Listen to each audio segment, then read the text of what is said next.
And yet, when I think about like what has been the hardest thing that I've done, and what has been the biggest obstacle to overcome, it's actually been approval and judgment and fear, and like fear of being judged and then cast out.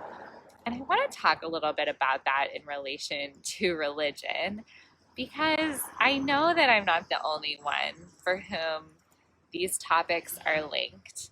And I think for the women that I've met and in my own life, it has often felt like the type of approval that we get within religious spaces is more important than the approval that we might get in other areas. So like being told or being seen as good and faithful and inspiring or wise in a space where you know that faith is what's prioritized might just like mean a little bit more to us than being told like you're hot or you're smart or whatever. I used to get told all the time, like, you're really funny for a girl. But there's something about the type of approval that is given and received in sacred spaces that is, I find, intoxicating and challenging to break away from and devastating to lose.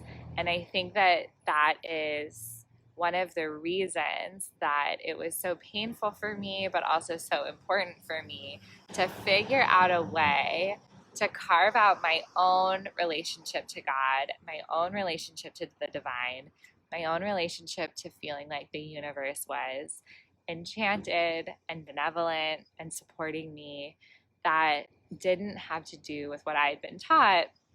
It was so hard because I was really good at church. I was good at asking questions that were thought provoking but wouldn't dismantle the whole system. I was good at remembering things in the Bible and nuances. I gave a few sermons and they were amazing experiences because it was really meaningful and powerful to feel connected to God, to feel connected to truth, and to feel kind of like a channel. And I didn't know then that I would be able to access those feelings in a lot of other ways too, even doing things like this. You know, of course, it might not feel like it's really fair to compare it to a sermon, but that same sense of being guided, of, you know, just sharing like what's on my mind, what's on my heart, what do I feel like someone out there needs to hear today, what do I need to remember today.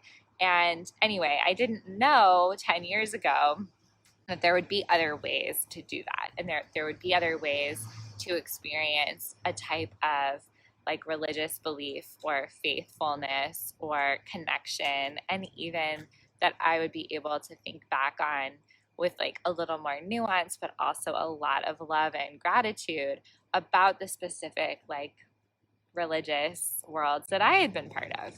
Anyway, that's kind of like a long riff on that topic, but just thinking about judgment and fear and the power of both and the ways that we let both of them, but the way that we let judgment and fear take over instead of letting them be what they are, which are just feelings that we're having or things that we're afraid of, but it's like not necessarily worth not doing what we are supposed to do, not living our life, not like showing up as who we really are. And I think that there is something specific about the way that we feel it in religion, that is worth unpacking as women who are like on a mission to make a difference in the world. So what would it look like for you to access your faith, your spirituality, your connection to the divine, if you had absolutely no fear of judgment, no kind of worry that you were going to get called out, called names, called in? That's more like what happens in the religious communities I've been part of, and it's honestly like a lot more work. It takes like 5 hours. But just, you know, when people are concerned about you. And I just wonder, like, what would we be saying? How would we be showing up? What would be true for us and what would be real if we weren't letting fear and letting judgment be like the main drivers? And I think for so many of us, we don't even always know that that is still really present in our lives. So, like, I was talking to a client the other day who was like, I don't even go to church anymore. Or, like, I don't even talk to these people anymore. But I still hear their voice in my head when I'm like having sex with my boyfriend, or I'm like going to a place I know they wouldn't approve of, or I'm reading a book on like tarot or witchcraft or whatever, and I can like remember it, I hear it. And even though I don't necessarily feel like that happens in my own life right now, I so get it. And it comes from that same place, right? Like that same worry that like, oh, I'm not being good. I'm not being like the good girl right now. Or like somebody would look at this and not approve. And the somebody might surprise you when you like really dig into it and think like, well, who is that whose voice I'm worried about? Is it like an old pastor? Is it an old boyfriend from youth group? Is it like the girls from Bible study, or a focus on the family like spokesperson? Like what, who knows? But like sometimes it can be really helpful to be like, wait a minute, like whose voice am I hearing? And do I really want that to be the voice that decides like what I do next? And it doesn't mean that everything stops mattering or that you don't need or want different people to understand like what is true for you. Like you can still share what's on your heart. You can still share like, this is the way that I'm feeling the most connected. This is the way that my faith is feeling like the most alive. And I don't need you to tell me that it's okay, or I don't need you to approve of me in order for me to be safe. And there's like a rewiring of our own nervous system that has to go along with that.